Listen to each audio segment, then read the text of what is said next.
We'll hear argument first this morning in Case 23-929, Velazquez versus Garland. Mr. Cedrone. Thank you, Mr. Chief Justice, and may it please the Court. The 60-day time period in the voluntary departure statute works like any routine legal time period. When the last day falls on a weekend or holiday, the period continues to run until the next business day. Congress would have expected people to read the statute this way. In 1996, common law principles, case law, established rules and regulations, and years of consistent practice all pointed to that interpretation. If Congress had meant to deviate from that traditional understanding, it would have said so. Even the government now acknowledges that other deadlines in the same section of IRIRA follow the traditional rule in light of a long-standing immigration regulation defining the word day. So the only way to adopt the government's interpretation is to believe that Congress used two different meanings of the word day in the same section of the same statute. There's simply no indication that Congress took that kind of split approach. The government's interpretation would also spell chaos for regulatory definitions and deadlines. In the government's view, even though Section 1001.1H provides a single definition for the word day, the immigration regulations actually use that term to mean different things throughout. And so the only way to tell which deadline follows which time calculation rule is to trace each deadline's history back through earlier and earlier versions of the Code and Code of Federal Regulations. Answering a question as simple as does my deadline fall on Saturday or Monday shouldn't depend on this kind of complex historical investigation, especially when deportation's on the line. The default rule for weekends and holidays exists precisely to avoid this kind of case-by-case guesswork. The government identifies no reason, and certainly no reason grounded in the text of the statute, to depart from that traditional rule. The Court should read Section 1229C like any other statute and follow the usual rule for weekends and holidays. I welcome the Court's questions.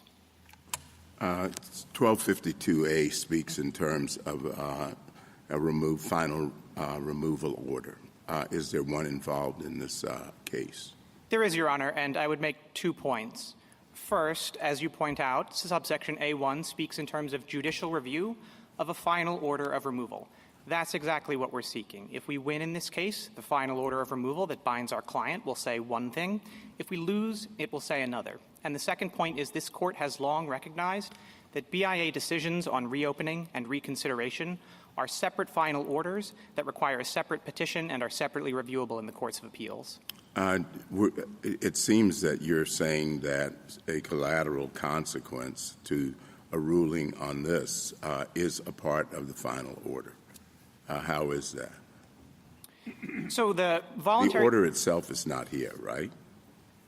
I disagree, Your Honor, in 2 respects. So one, as I just pointed out, the Court has consistently explained that a reconsideration or reopening decision is— I thought we were talking about the 60, whether there are 60 days or 62 days to leave for voluntarily. That's right, Your Honor. And the voluntary departure order at pages 42A and 43A of the petition appendix spell out the consequences if, on the one hand, our client files a timely motion to reopen, or, on the other hand, if our client fails to depart the country or files an untimely motion. There are 2 alternate orders of removal waiting in the wings, one with harsh penalties, one without, and this timeliness determination directly affects which of those alternate orders of removal will take effect. You argue, and just did, that this is a very simple question. But a good part of your argument is taking regulatory provisions and applying them to the statute. You say that that is the appropriate prism through which to read the statute. The prism test doesn't sound very straightforward and clear to me.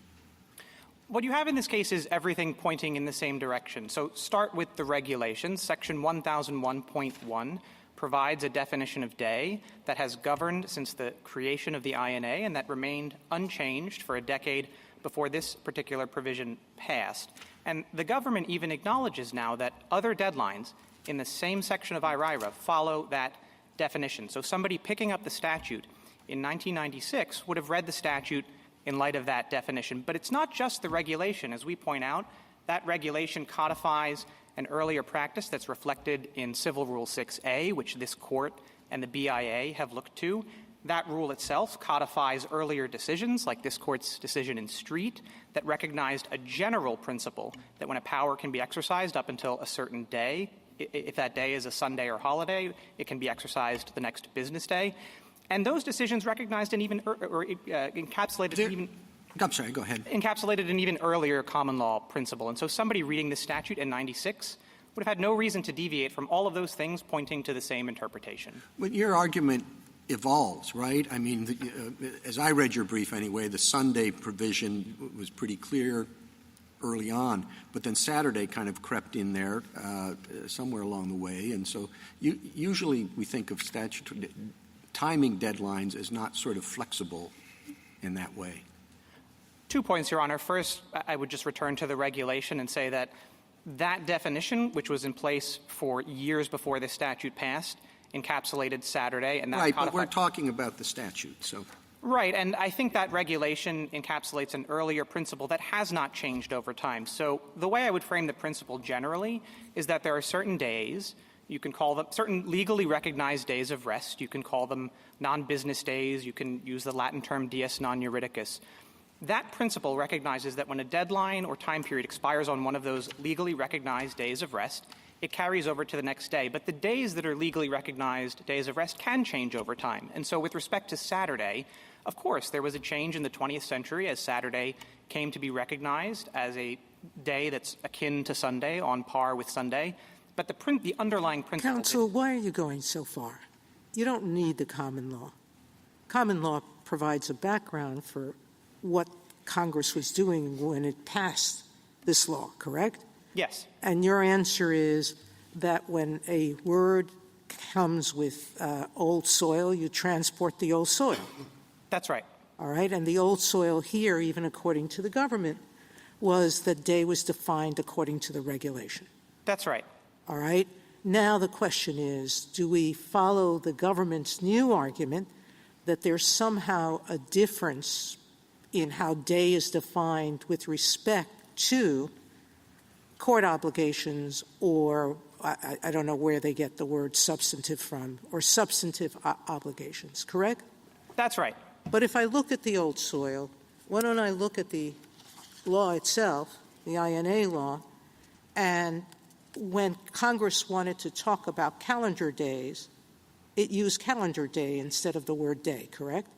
I'm looking at 8 U.S.C. 1228b3, which has to do with the Attorney General not executing any order for expedited removal until 14 calendar days have passed, correct? I confess I'm not familiar with that particular provision, but our position generally is that Congress can deviate from this principle, and something like this would be a clear deviation. I think it probably would be. All right. Now, I want to go back to the jurisdictional question that Justice Thomas started with. The government didn't raise this jurisdictional point before the 10th Circuit, did it? It did not. And it raised it in its petition for opposition, but you didn't reply to it till your reply, correct? That's correct. Has this percolated among other courts yet? I don't believe this particular issue well, I should say this. I don't think it's really disputed that there's jurisdiction in this case. I agree, so because no. after Mata, we said motions to reconsider have an independent jurisdictional basis, correct? That's right. So hard to think why anybody would think they didn't have jurisdiction. But if we were to accept the government's ruling, do you know what other consequences this would have? I think if you accept the government's view of jurisdiction in this case, it would be either a real sea change for immigration law, because it would mean that reopening and reconsideration decisions aren't separately reviewable, as this Court has consistently pointed out in Reyes Mata, in Kuchana against Holder, and other cases. What other the government says this is a one-off case. I don't know whether we would have granted cert if we knew it was one-off to start with, that everybody else appeals the order to remove, but you didn't. So I guess my question is, assuming we rule the way the government wants us to, do we know fully the consequences of that? I think it would be a lot of make-weight arguments in the courts of appeals. The government doesn't dispute, nor could it, that courts of appeals have jurisdiction to review— Counsel, stop going to the substance. I'm trying to ask you a question. Given that this is a new issue before us, isn't the best way to deal with it is to let the court below address what consequences there are to this jurisdictional issue? I agree the court doesn't need to weigh into the jurisdictional issue beyond recognizing that this case falls within 1252A1. I do think there would be confusion if the court were to side with the government, because the government doesn't dispute that courts of appeals can review this exact issue. It just thinks you have to bundle it with other arguments. There's nothing in the text of the statute that requires it. Well, I think, as I understood Justice Sotomayor, Mr. Cedrone, one of what she was asking to talk about was what collateral consequences, errors that the government might make in a reopening petition that's denied that would be unreviewable. I mean, one consequence here would be, say you were clearly within the 60 days. There was no doubt about it, and the government said you weren't. That would be unreviewable, I think, on the government's jurisdictional theory, because it wouldn't affect the it wouldn't affect the removability of your client, even though it would impose a 10-year bar outside the country erroneously. Are there other such consequences like that that you can think of? I think there are all sorts of things that get decided in reopening or reconsideration decisions that are distinct from removability, but nevertheless go to the terms of your final order of removal. So Congress contemplated that people would seek reopening often years after a final order of removal because of changed factual circumstances or other things. And under subsection B9, the statute contemplates that all of these things will get funneled into a proceeding in the Court of Appeals. And so to say that that this should have been raised differently doesn't account for the fact that this is the proceeding in which these issues should be raised. Mr. Cedrone, can I ask you one question about jurisdiction, one question about the merits? On jurisdiction, Justice Sotomayor pointed out that this seems to be a one-off case. I just want to clarify with you, and the government can speak to this too if the answer is different. How often does it happen that someone like your client simply challenges the motion to reconsider and not the underlying order? Is this very unusual so that this jurisdictional question wouldn't really frequently arise? I confess that I don't have a sense of the balance of that, other than to say that, as I was just describing, motions to reopen often come up years after the final order of removal and may involve questions of changed factual circumstances or other things that entitle you to relief from removal. And so I think on the government's view, this case is a one-off, not in that the government is taking the position that this issue is never reviewable, just that you have to bundle it in your petition with some sort of challenge, however slight, to your removability to seize the court of jurisdiction. And I don't see any support for that in the statute. Okay, my question on the merits. Most of the time when we think about this, and as I understand the regulatory backdrop, when we're thinking about filing something, the reason why it gets bumped over to, say, a Monday from a Saturday is that the court's closed. But could your client have departed on a Saturday? It just that strikes me as the difference here, that this isn't governing filing dates or something that you're doing. It's just saying that your authorization to be in the country expires, at that 60-day mark. And it's not that the court was closed. I mean, your client could have departed, right? That's true. I can't dispute the factual premise that often somebody can get on a plane or drive across the border on a Saturday. This principle is deeper than that, and there are several indications that this principle is not just about court closures or filings. I think the best evidence of that is I'll start with the regulation and work outwards. So the regulatory definition of day in section 1001.1 says that definition of day, which builds in the traditional rule, applies to any action in immigration regulations. Even on the government's theory of how that deadline applies, that principle applies to things like getting married to maintain your visa status, regulatory deadlines for getting fingerprinted after you enter the country, regulatory deadlines for taking a citizenship test. So these are all things that are not filing, not court-related. Working outward from there, Rule 6A, as we've pointed out, also applies to any applicable statute and any court order. And so that, of course, covers things like filing in district court, But it also covers things, we give examples at page 18 of our reply brief, of injunctions that a court might enter imposing substantive obligations on a party. So say you're a defendant in a trade secret suit, you're found liable, the court might enter an order at the end of the case saying, defendant, you have 30 days to turn over the misappropriated property. Under Rule 6a, that 30-day deadline clearly follows the traditional rule. And then working even outward from there, we have examples like at page 28 of our brief, cases like the Att'y case applying this traditional principle to deadlines under ERISA, which binds private parties, private plans, requires them to take all sorts of actions vis-a-vis each other outside the context of litigation. And then this court's decision in Street, which applied this principle to a statute that sets time limits on the president's authority to take action. As we explained in the brief, that statute in Street is parallel to this statute. Section 1229C gives the Attorney General the authority to grant voluntary departure and then places a time limit on it. The statute in Street worked similarly. The court applied the traditional rule there. It should apply the traditional rule here.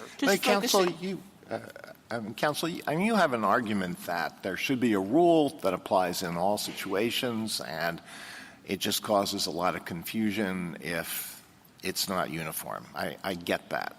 But put all of that aside. Can you think of any practical reason why Congress would have wanted to give a 2-day extension when what's involved is something that can be done just as easily on a Saturday or a Sunday as a Monday? There were reasons for the rules about filing because courts were closed. Some of the things that you mentioned are things that would be more difficult, perhaps, to accomplish on a weekend.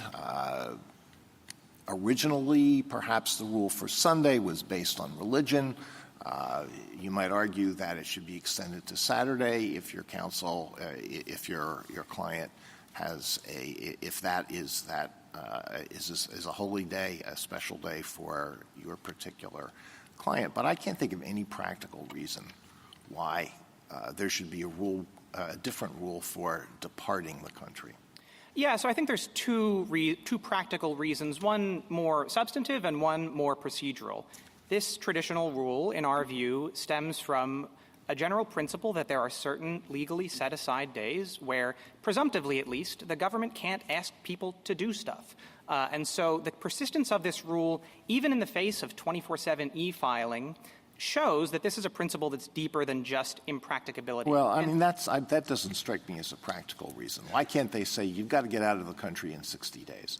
You can get out of the country just as easily on a Saturday or a Sunday as you can on a Monday.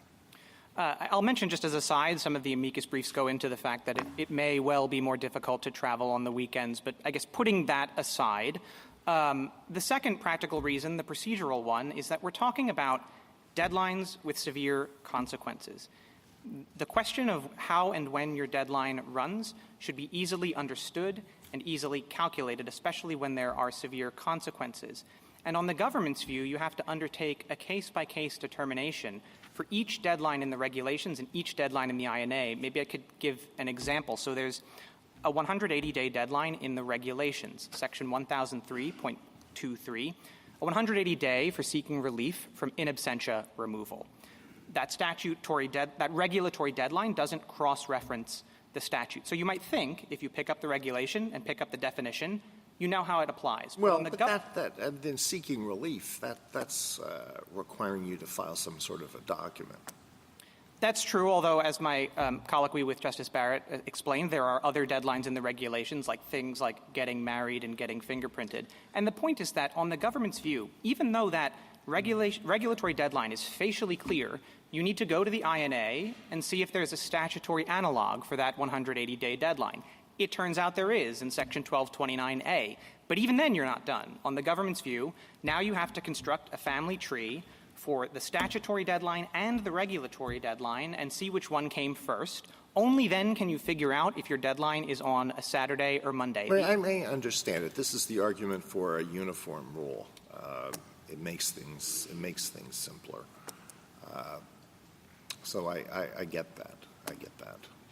Yeah, and I think it's not only that it's simpler, but the INA is filled with provisions like this where the individual's activities are tied to the government's activities, correct? That's right. And here, Section 1302, going back to Justice Barrett's question in part, says that when someone's visiting the United States, if they're going to stay longer than 30 days, it says the provision states that non-citizens who remain in the U.S. for 30 days or longer must apply for registration and be fingerprinted before the expiration of such 30 days. So that's very clear, like our 60 days here. Under the government's theory, I don't know whether they can be fingerprinted by the government on Saturday or Sunday. We'd have to figure that out, correct? Right. We'd have to figure out whether the agency is open for them to register on Saturday and Sunday, correct? Right. So these are the practical difficulties. With respect to the issue here, yes, there is a obligation on the alien to depart, but there's also a responsibility tied to the motion to reopen, correct? Which is a court activity. That's exactly right. So it's not simply an obligation that's tied only to the individual. If the individual does something, then the government has an obligation to dismiss their order of removal and give them additional time, correct? That's right, and I think it's telling that the regulations tie this departure deadline to a filing deadline. It shows that in the government's view, at least before, these things maybe aren't that different at all. But the confusion, as your questioning highlights, there are hundreds of instances of the word day in Title VIII of the Code of Federal Regulations, and dozens, if not a couple hundred of instances in the INA. And the government's view that for each of those, not only that the statute and regulations require somebody for each of those to undertake this intricate analysis of statutory and legislative history, it just doesn't make sense. Especially, I mean, it's hard enough for lawyers to figure out in an individual case, in an individual deadline under the government's view, is it Saturday or Monday? The idea that pro se non-citizens... You seriously... No, go ahead. No, good. You seriously think that there are people in the position of your client who rely on this? As well, this is really important for me to get out of the country or withdraw my acquiescence in voluntary departure within 60 days. But while I read this, so I've got another 2 days. I mean, seriously?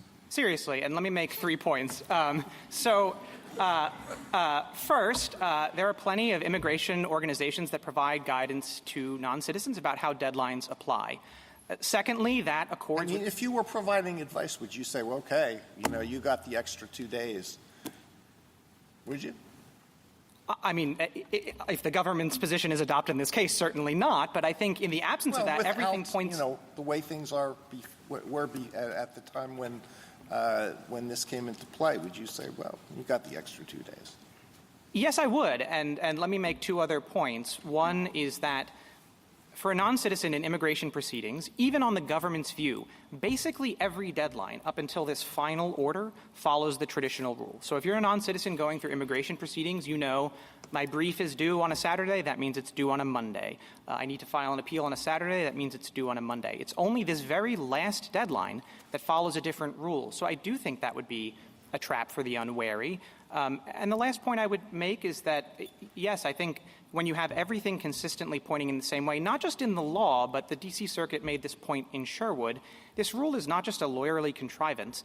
It's also meant to capture the way that things work out in the world, in business, in society. And so just one concrete example, the motion that was filed in this case was sent by FedEx priority overnight on a Friday.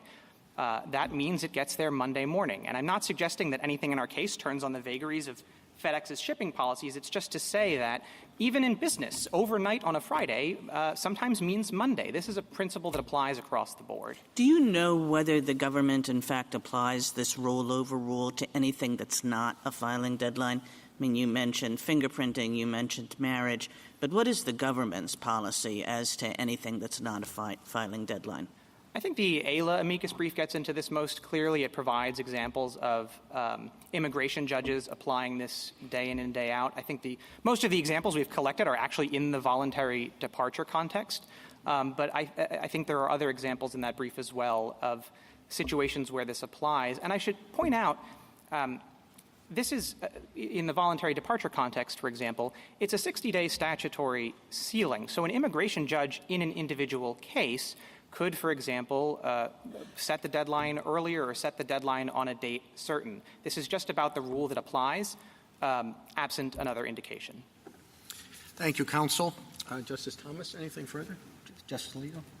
So, Justice Gorsuch? Yeah. Justice Kavanaugh? Justice Barrett?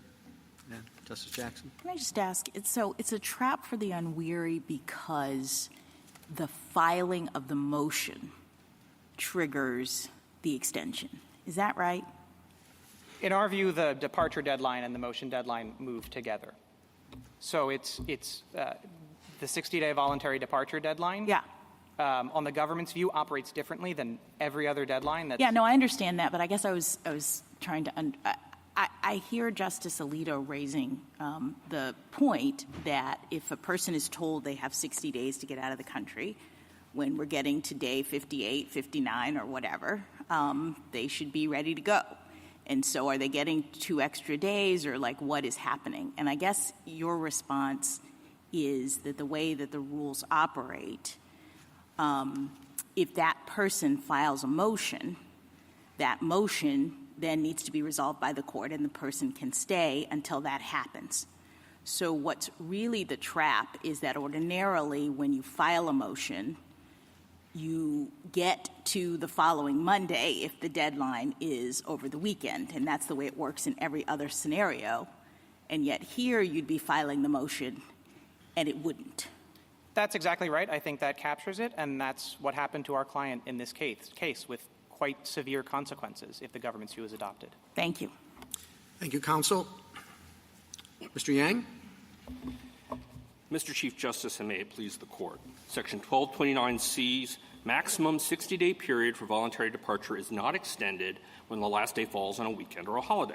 The requirement to arrange for travel and to depart the United States involves primary conduct in the real world. Nothing prevents departure on weekends or holidays, when many prefer to travel. And unlike contexts involving the timing of litigation-based or administrative acts before courts or agencies, no tradition, by rule or otherwise, potentially exists for extending statutory deadlines for primary conduct. But first, statutory jurisdiction is lacking in the highly atypical posture here. Section 1252A1 grants jurisdiction to review final orders of removal. But in petitioner's case, it does not involve review of a final order of removal. It does not affect the validity of a final order of removal, and it does not even affect how you would implement a final order of removal. Moreover, petitioner has other avenues for judicial review of the timing issue here. He could seek APA review after unsuccessfully seeking DHS to return his voluntary departure bond or to adjust his status in the country. Now, on the merits, Section 1229C's test reflects the default rule that the 60-day statutory minimum means what it says, and neither common law tradition nor the definition of day for certain regulations supports a contextual exception here in the context of primary conduct. Similarly, there are other statutes governing similar primary conduct. The 90-day period to depart after entering the United States through the visa waiver program or on a K visa to marry does not allow stays of 93 days. The 29-day statutory period for a ship crewman to temporarily land does not extend to 32 days. And petitioner identifies no examples of extending statutory periods for engaging in such primary conduct. Now, the question whether Section 1229CD's penalties apply for failing to depart timely is a distinct question. Those sanctions apply only if this noncitizen voluntarily fails to depart timely. But petitioner has not argued that his departure was not non-voluntary or it was non-voluntary, and the 60-day period itself cannot be extended. I welcome the Court's questions. Mr. Yang, did you raise the jurisdictional issue below? We raised a different one, not this one. We raised this issue in our op. It'll be abbreviated form, but we did in our op. Petitioners argues that this is in fact non-jurisdictional and that you waived it. Would you respond to that? Yes. This is jurisdictional. Section 1252A1 provides for review of a final order of removal, and that's the jurisdictional provision because it applies the Hobbs Act. The Hobbs Act provision, the jurisdictional provision of the Hobbs Act, is Section 2342.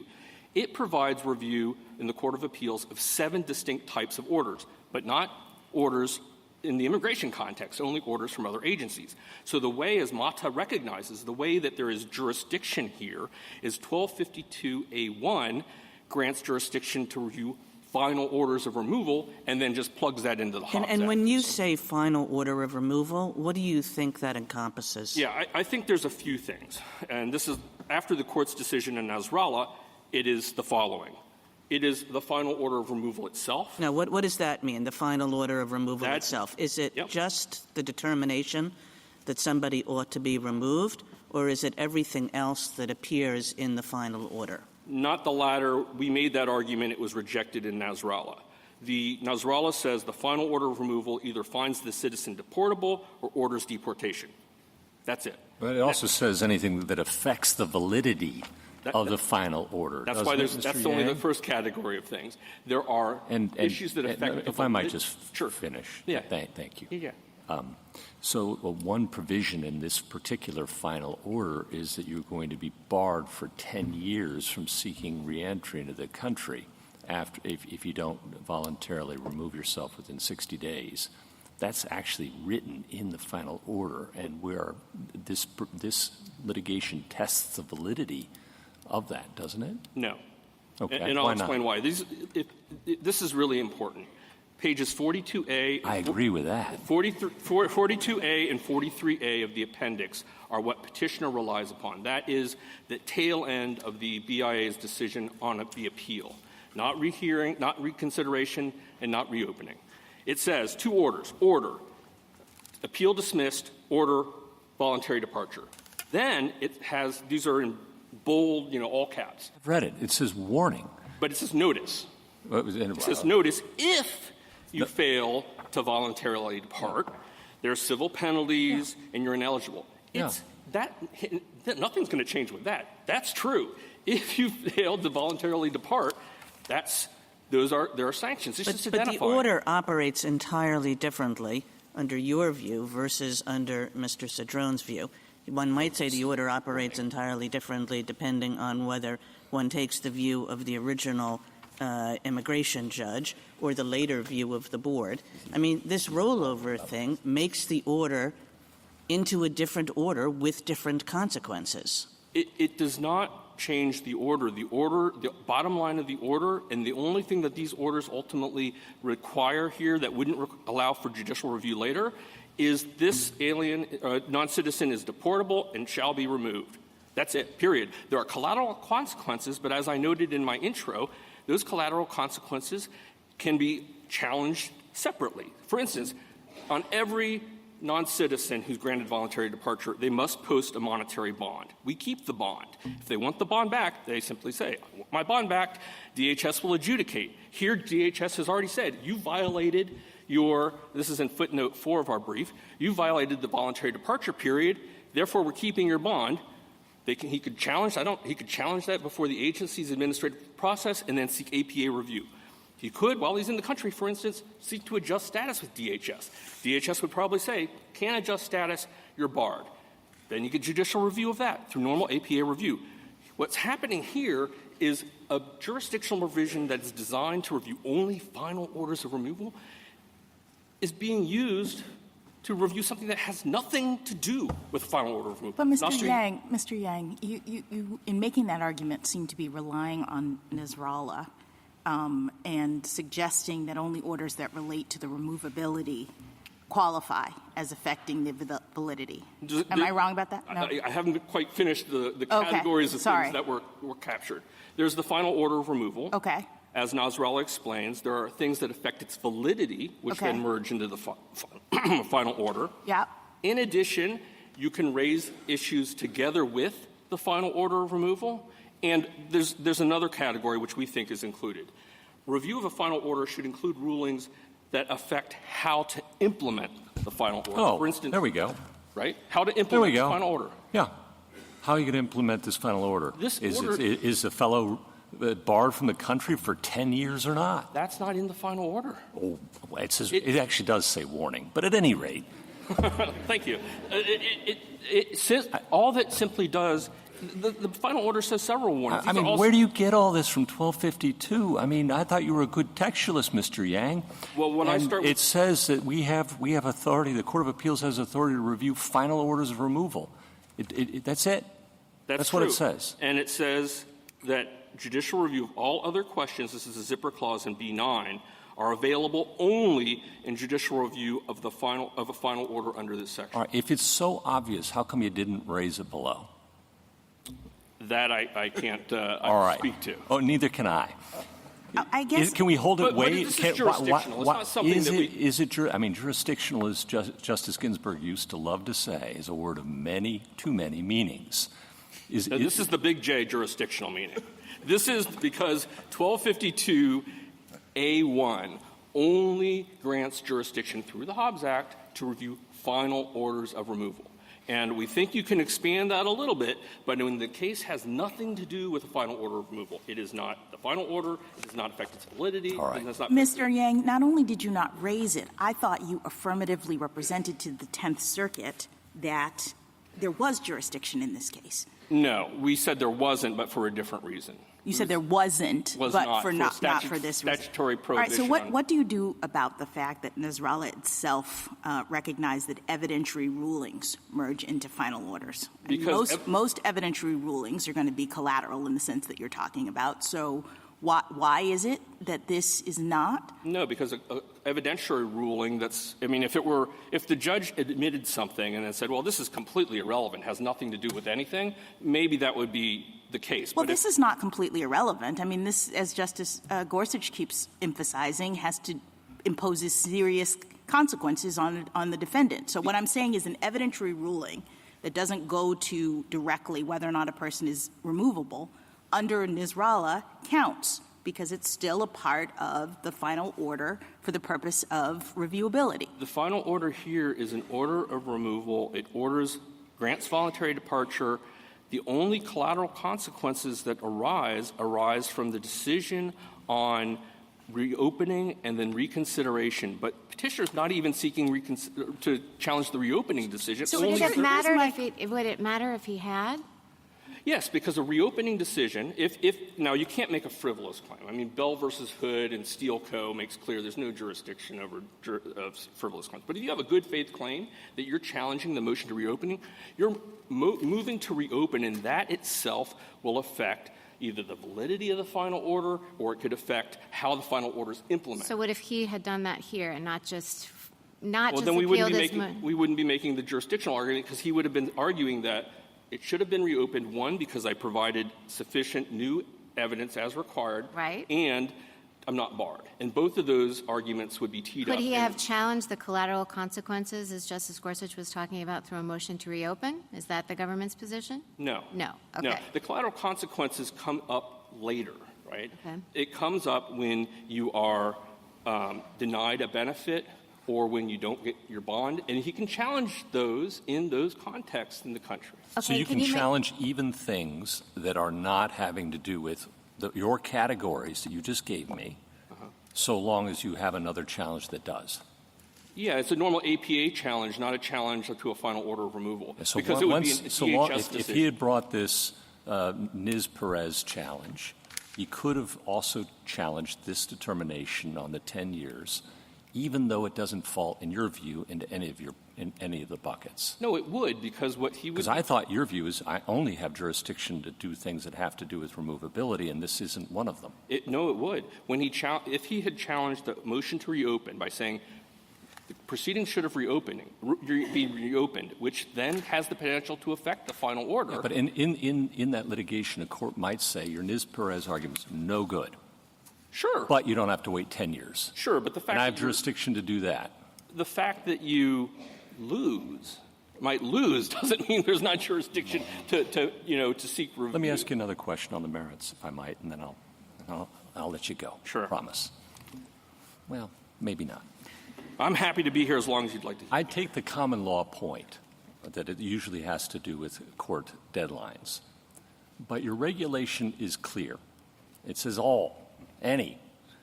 And you've had this regulation for a very long time. And normally the government really likes its regulations. It used to come up here and say we have to defer to them. Now it comes up here and says we should give them great respect when they're contemporaneous and longstanding, which check both those boxes here, right? So you're running from your regulations. I mean, it's sort of like garlic in front of a vampire. You don't want to have anything to do with them. Well, I don't know that that's quite right. The regulation at issue here is not a general definition of day throughout the immigration context. It is limited textually in two specific ways. One, it only applies only to regulations, not statutes. Secondly, it applies only when the period of action is provided in the regulation. And we don't think that applies. Section 1229C is a statutory provision, so 1221A or 1221 Section 11 would not apply. No regulatory antecedent to which 11 would have applied exists. And the implementing regulations, and this is on page 8A of the appendix to our brief, say that the maximum is 60 days as set forth in Section 240B of the Act. It's not saying that the maximum is set forth in the regulations. It's saying that the Act is what sets forth the maximum. Counsel, you began your argument by emphasizing the distinction between this type of deadline and general court deadlines. I don't quite understand that. I mean, this is a deadline for the courts as well. The courts can't exercise jurisdiction if depending upon how we rule. I don't know how that's any different than our deadline for filing a cert petition. I mean, it affects what outside conduct, but it also binds the court. It's true that it can have legal consequences, but when I make the distinction between primary conduct in the real world and things that are concerning actions in litigation, things like filing deadlines or other things that's what I'm talking about. That's where, we disagree. So I completely understand the rationale for that, but that appears no place in any statute or in any regulation that you're talking to. So that's, that would be an entirely atextual limit on this regulation in particular. I don't think so, because the general rule, the default rule, is the text, and the text we think is clear. The question is whether to seek a contextual exception from the text. And our point is the exceptions, if they apply, only apply in these other contexts, not contexts involving I guess I don't understand this. I thought that we had been talking about a general regulation that has a rollover principle in it, and that says that's the way the agency is going to understand what the word day means in this, when it confronts 60-day periods or 30-day periods or what have you. And the argument that you are making, sort of filing deadlines versus everything else, or things that are about primary conduct versus things that are primarily about court conduct, that just doesn't appear in the agency's own regulation respecting this issue. That's true. The regulation, though, is itself limited only to, one, regulations that use the word day, and two, only those that set the time to take action itself, not statutory times to take action. So if you're looking for an exception, it doesn't lie there. That's our point. And the statute says this period shall not exceed 60 days. That's 60 days. I mean, but Mr. Sunday Yang, is a day, Saturday is a day. Can I ask holidays? you, the period for departure may not exceed 60 days, but where is the authority that says that if you file a motion for reopening or whatnot, you can stay until that motion is decided? Oh, no, that's not necessarily the case. No. So what happens is this all follows from DADA in 2008 and the regulations that were enacted in response to DADA. If you file a motion to reopen or a motion to reconsider before the voluntary departure period ends, it withdraws your request for voluntary departure. What happens then is you are immediately subject to an order of deportation, and we could remove you from the country like that. I see. So I guess my question is, why isn't this then also implicating the courts? Several of my colleagues have sort of raised this. I mean, if your filing of a particular motion has the consequence of affecting a withdrawal and therefore starting the process of actual removal. Right. why wouldn't the deadlines that apply to filing motions or the regulations that apply to filing motions be implicated? Because the voluntary departure deadline exists regardless whether any filing is made. That's the case of anything. No, that's not. Because Congress says your time to voluntary depart is 60 days, period.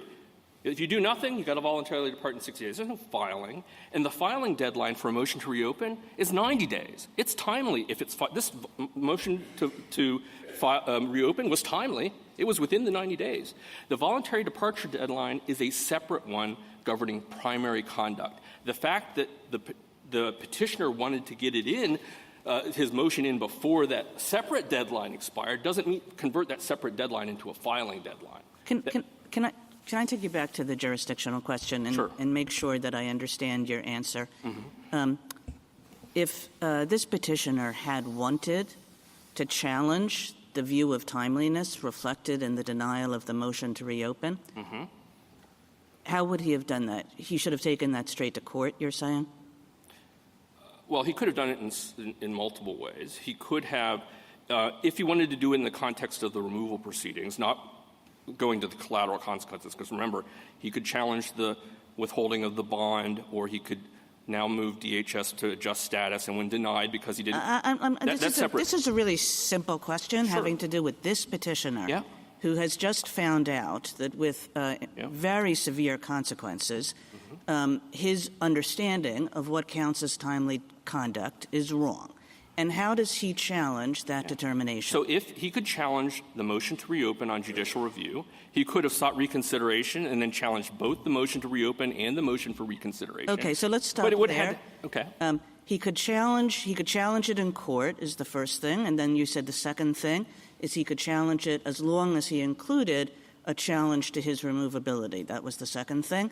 And I guess what I want to say is, I mean, this strikes me as a very strange rule that you're precluding him from doing what actually seems, from the agency's own perspective, the sensible thing. In other words, he's seeking exhaustion of administrative remedies. Before he goes to court, he wants to make sure that the agency itself has thought about this question sufficiently. And then you say, well, he has to attach it to a challenge about removability, but he's saying he doesn't have a challenge about removability, so you're asking him to make up a completely meritless claim in order to get jurisdiction. And how do either one of those things make sense? This is a man who's really trying to, get the agency to focus on this timeliness determination that has just arisen in the denial of his motion to reopen. He did what I would think the agency would want him to do. Well, I will say that where this comes from is the text. That is, there's review only of a final order of removal. That's 1252A1. It then goes to Nasrallah, which interpreted final order of removal. Now, our argument in Nasrallah... Okay, that's completely non-responsive to the question that I just asked. Why, our position is following the text in this Court's decision. Okay, well, let me ask you about the text then. Is this a question of law and fact arising from any action taken or proceeding brought to remove an alien from the United States? It is, in the latter part of that provision, all right, if you continue reading. And so what I'm reading is 1252 B9, otherwise known as the zipper clause, and this clearly fits into that. It is a question of law and fact arising from an action taken or proceeding brought to remove an alien. And then it says, any of those questions shall be available only in judicial review of a final order under this section. Now, wouldn't you read that to say that all those other questions that fall into that first part of the provision are, in fact, reviewable? Not if there's not a final order. If there's not review of the final order of removal, it doesn't fall within that that's what the text says. It's available only in judicial review of a final order. That's but under didn't we judicial review of a final order is understood to include all of those questions. That was rejected by this Court in Nasrallah. We argued but that a final Nasrallah order was included... not... No, we argued that all rulings in the removal proceeding under the zipper clause, that kind of thing goes into a final order. The court rejected that. They said, no, that was under the FOTI framework. That all changed. Now we're going to apply the definition in the INA. That definition means a final order of removal either finds a non-citizen deportable or orders deportation. There's another category, things that affect the validity of that. Mr. Yang, you keep skipping over Mata, and that's what I don't understand. You keep going to Nasrallah, but in Mata, I thought the court made clear that the INA's grant of jurisdiction over final orders of removal encompasses review of decisions refusing to reopen or reconsider such orders. Here we have a decision refusing to reconsider or reopen. Nasrallah did not involve a decision refusing to reconsider or reopen. So why doesn't Mata's determination that those kinds of decisions actually do? Because Mata recognizes that reopening and reconsideration can be subject to review. It doesn't say everything. So, for instance, take an alien who's a soccer fan and says, I move for reconsideration. I want you to include in your opinion the statement, I'm as good of a soccer player as Lionel Messi. I don't think you should trivialize this case. No, this Mr. is actually No, because it doesn't affect the final order of removal. But Mr. Yang, Mata says that there are certain categories of orders, those that go to reopening and reconsideration, that do count as final orders of removal. That seems to me to be a simple, clear line that judges can apply when we determine whether or not we have jurisdiction, and it's one that makes sense. You want us to drill down only certain orders of reopening or reconsideration count. It's hard to avoid the final order of removal language because that's where the only jurisdictional grant I'm not is. avoiding it. I'm saying Mata interpreted it. Mata interpreted final orders of removal to, quote, encompass review of decisions refusing to reopen or reconsider such orders. And we have such a decision in this case. What I hear you saying is, yes, but only certain decisions that refuse to reopen or reconsider count. And you want us to look at the extent to which the person in their application made certain arguments. It seems like a very technical way to go about this when we have a case that already interprets motions or decisions that encompass review of refusing to reopen or reconsider as final orders of removal for this purpose. Mata did not say that every motion to reopen and every motion to reconsider, regardless of what it concerns, is subject to the jurisdictional provision. And our point is but most why wouldn't it be? Included. Why wouldn't it be? We are talking about the power of the court to hear a person's claim. We're not saying whether or not his claim is meritorious, whether or not — why wouldn't the rule that makes sense that Congress intended when it was talking about jurisdiction be that the final order of removal and any subsequent attempts to get the court to revisit or get the agency to revisit through a motion for reopening or a motion for reconsideration all fits in the umbrella of things that the court would review? Because when the issue concerns a matter as collateral as this, and in addition — It's not collateral because it relates to the final order of removal in the way that Mata indicated.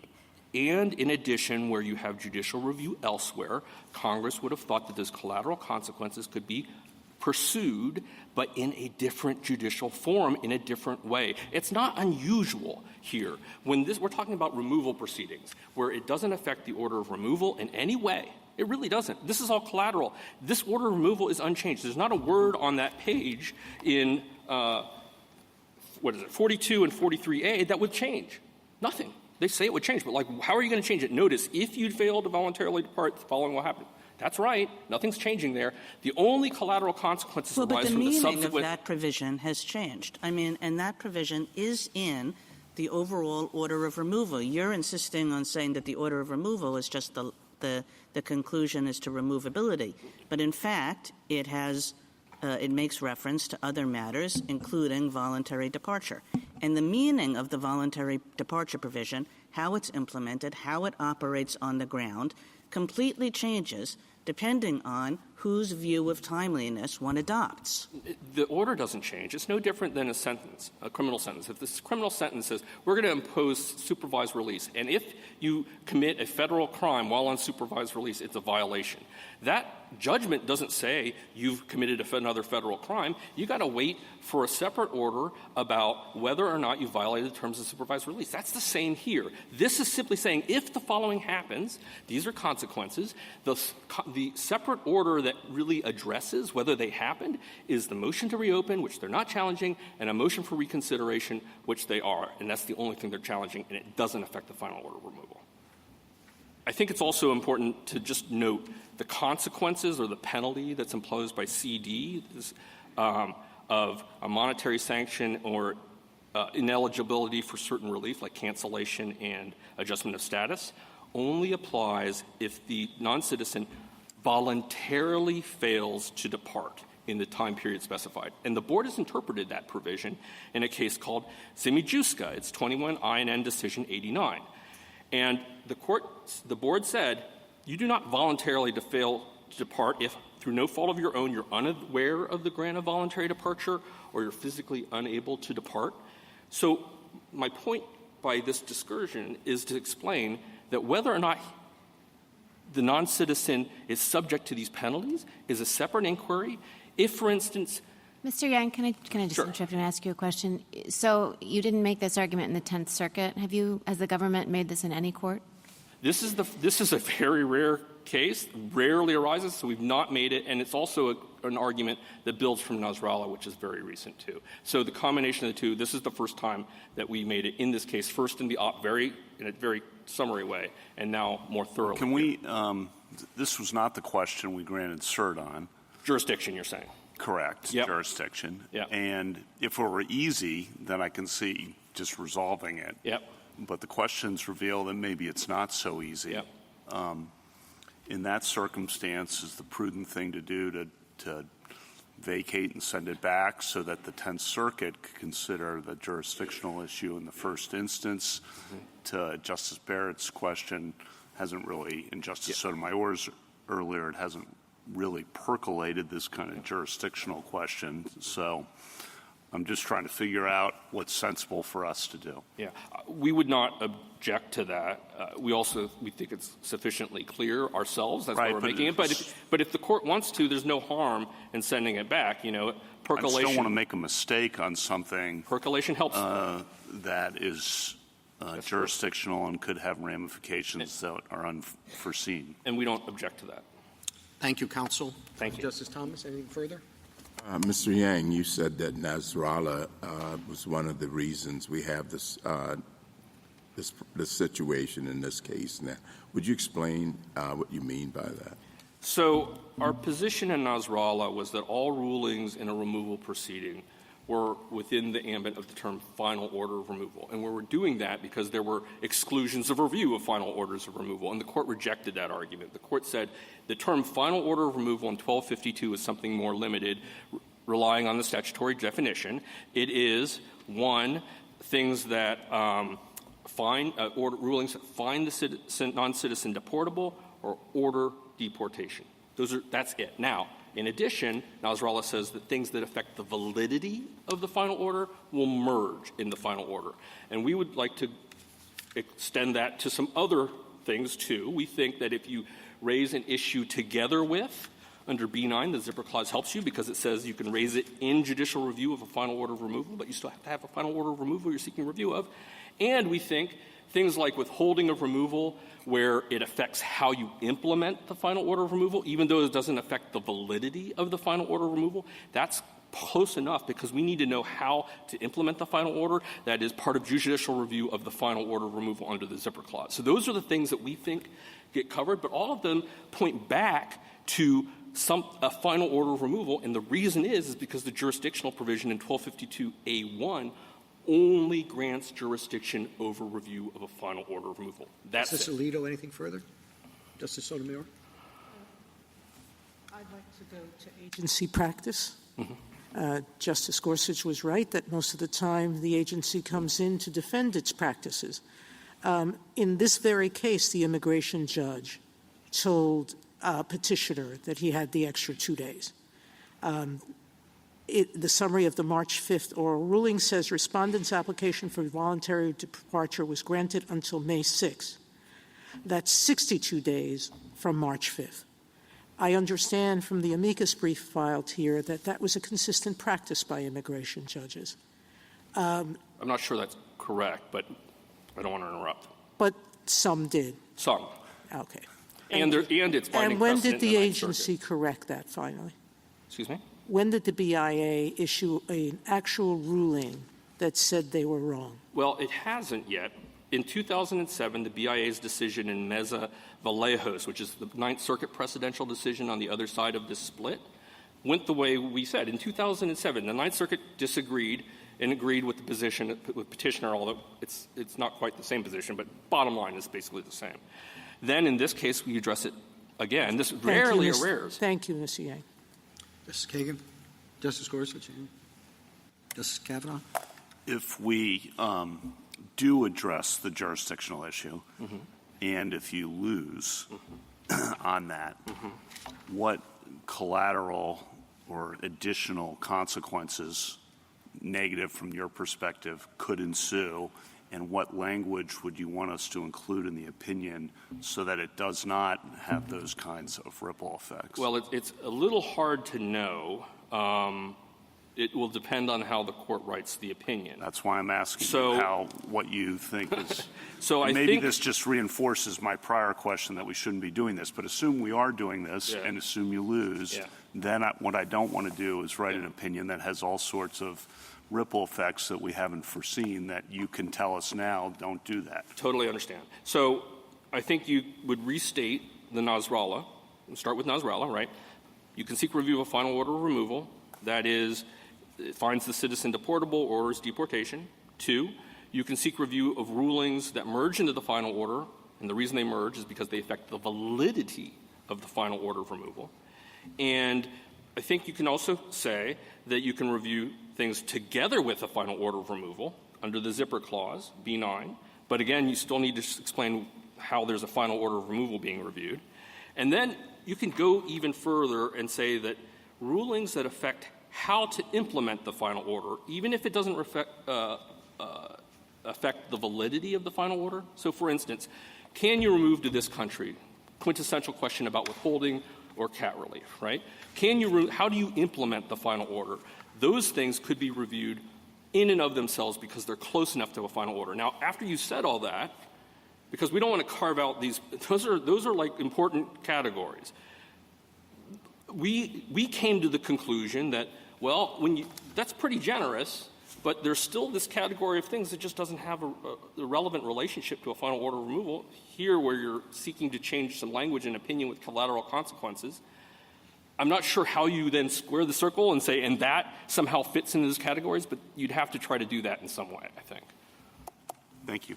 Justice Barrett? Justice Jackson? Would the ripple effects be just to allow courts to review challenges under circumstances that the government would prefer not to have to defend against?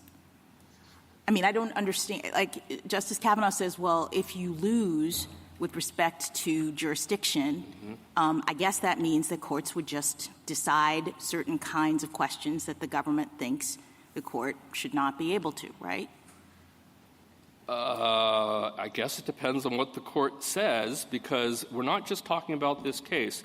Right. I'm just trying to understand the scope, the blast radius of you losing in this case. And it just seems to me that you'd be in a situation in which there would be certain kinds of arguments, like the one made here, about this, what you say is a collateral consequence that the court would consider under circumstances in which the government thinks you shouldn't be, the court should not be able to do so. Yeah, I think the consequences really will flow from how the court decides what judicial review of a final order of removal is in light of Nasrallah. Thank you. Thank you, counsel. Rebuttal, Mr. Cedrone? Thank you, Your Honor. Let me say a few words about jurisdiction and then a few words about the merits. On jurisdiction, the question of whether there's going to be a blast radius from this decision, the government explains at page 18 of its brief that it sees the jurisdictional question in this case as turning on two idiosyncratic features of this case. What the government has tried to do is construct a view of jurisdiction that disposes of this case and no other. For the reasons we've explained, that view of jurisdiction is wrong. The court doesn't have to do anything unprecedented to recognize as much. It can start with the text of the statute, which covers a final order of removal. On the government's view, a final order of removal is just the piece of the order that says you are removable to this country. I don't know where that comes from. The only thing that's unprecedented about jurisdiction in this case is the government's view, which appeared for the first time in the brief in opposition and has continued to evolve, including at the lectern here today. I heard Mr. Yang say for the first time that there's a voluntariness test that needs to be adjudicated, and he cited a BIA case that I don't believe was in his brief. The reason for that is this is a rule that's crafted to dispose of this case. The court doesn't have to do anything different from what it's already said in previous cases to recognize jurisdiction. I also heard Mr. Yang say on jurisdiction that jurisdiction is available in a case where the question turns on how the removal order is implemented. I don't know how to credibly explain to a client that the $3,000 fine you get slapped with as you're removed from the country and the 10-year bar on return is not part of how the removal order is implemented. So I think you can even rely on Mr. Yang's words here today to recognize that there is jurisdiction. Turning to the merits, the government's main argument is that there's a distinction between statutes and regulations governing primary conduct and statutes and regulations governing filings. I also don't know where that comes from. If you start with the regulation, Section 1001.1, it says it applies to any action. The government tries to read that in a way that it only applies to regulatory deadlines and not statutory deadlines. What the government fails to grapple with is that many regulatory deadlines simply parrot statutory deadlines in Title VIII of the Code of Federal Regulations and in plenty of other regulatory schemes outside of immigration. We cite examples at page 42 of our brief where other agencies have adopted this same traditional principle. So at the end of the day, I think the question is, what would somebody picking up this statute in 1996 have made of it? That person would have had the immigration regulation we've been talking about. They would have had Rule 6a, which both this court and the BIA have looked to understand how deadlines work, not only where the rule directly applies, but also in other cases. That person would have had precedent from this court applying this traditional rule. That person would have had the common law principle that is applied even before that, and there is nothing cutting in the other direction, nothing that person would have looked to in 1996 to think that there was a different definition, a different time calculation rule that applied to this statute and this statute only. We ask the court to reverse. Thank you, counsel. The case is submitted.